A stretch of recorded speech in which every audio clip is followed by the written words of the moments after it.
Hey everybody, thanks for joining me for this 3 things I like about Creature Comforts. This is a really cool game, and after I tell you what I like about it, I think you'll have a really great overall picture of what it does and what it offers players. This is for 1 to 5 players, and it takes between 45 minutes and 60 minutes to play.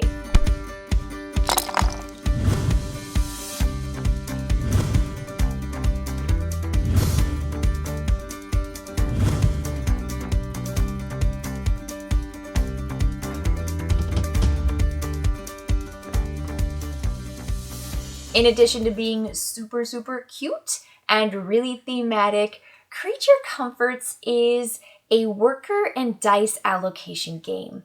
And that's the first thing I want to start with. That's my first favorite thing that I like about this.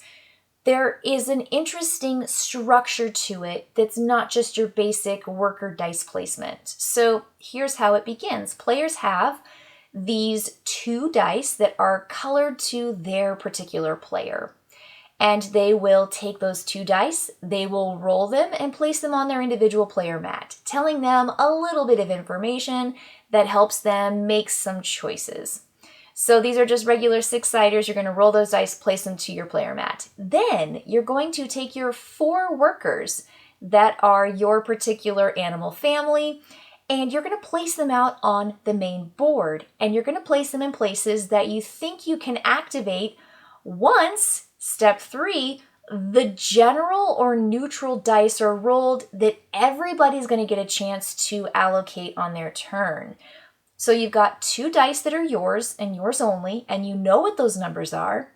The next stage is placing out your workers wanting to activate those regions using the 6 dice, 2 of your own and 4 that are the general public dice. Now, I like so many things about this. The first thing is that those first 2 stages, all simultaneous. Players just roll their dice and they start putting their workers out wherever they want. At the same time, bumping into each other, making just, I don't want to go there. If Lewis is going there, then I don't want to go there. And you just keep putting your workers out until everyone says, I'm fine. That's it. So it's super fast, super easy, and players are strategizing that whole simultaneous placement time. So then it comes to that third step. The active player is going to roll those 4 white dice, and those are the general pool dice, and they're going to place them onto the little raised hill area where the dice go. Now you're looking at those dice and thinking, okay, did I make a good bet? Am I able to complete the actions that I want to complete in the way that I want to complete them with those workers that I placed out?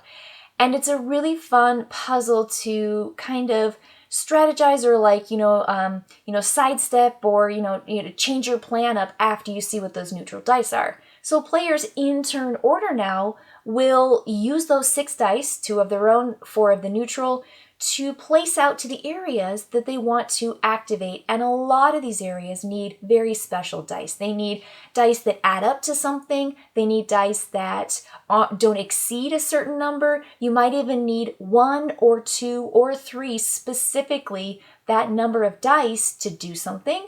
So I just love that entire phase where you roll your personal dice, you place your 4 workers out, and then the active player rolls those 4 neutral dice, and you start to think about where you're going to place all of those dice.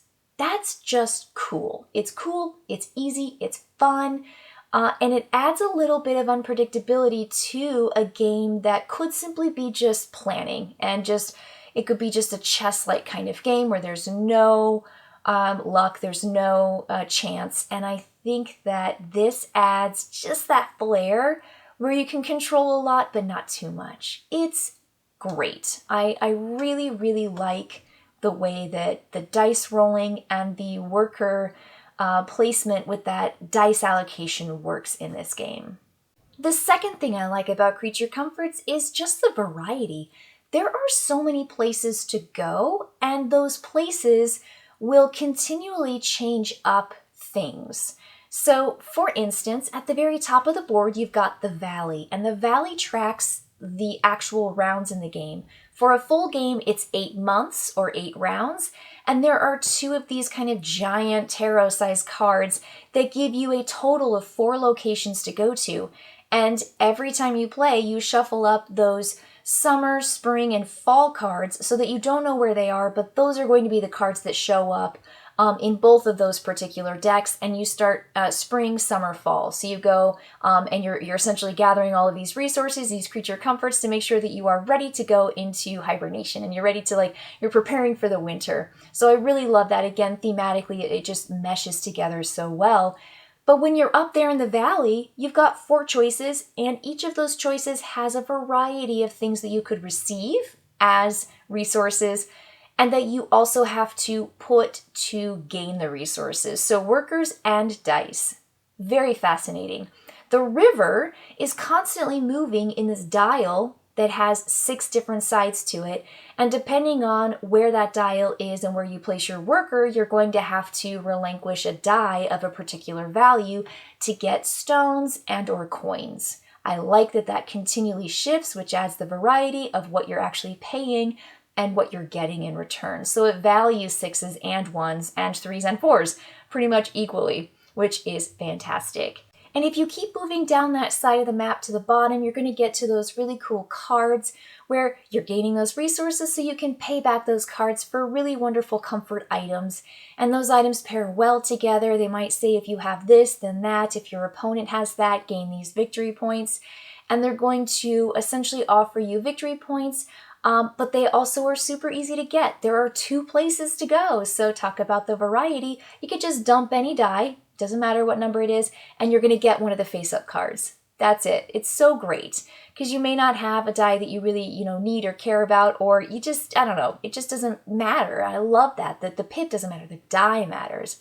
And then on the other side of it, you can place a 1 or 2, and it really values those low numbers. You're going to get 2 cards from the top of the deck. They are random, but you get to draw 2, so you get more. And then if you have a 3 to a 6, you're going to gain 1 card from the top of the deck. So it kind of reverses the value that we normally place on higher rolled numbers. But if you keep going around to the workshop, the higher the die you place there, the more choice you get as you work your way down the workshop. If you roll a 3, you can choose the 3, 2, or the 1, those square cards that are in the workshop area.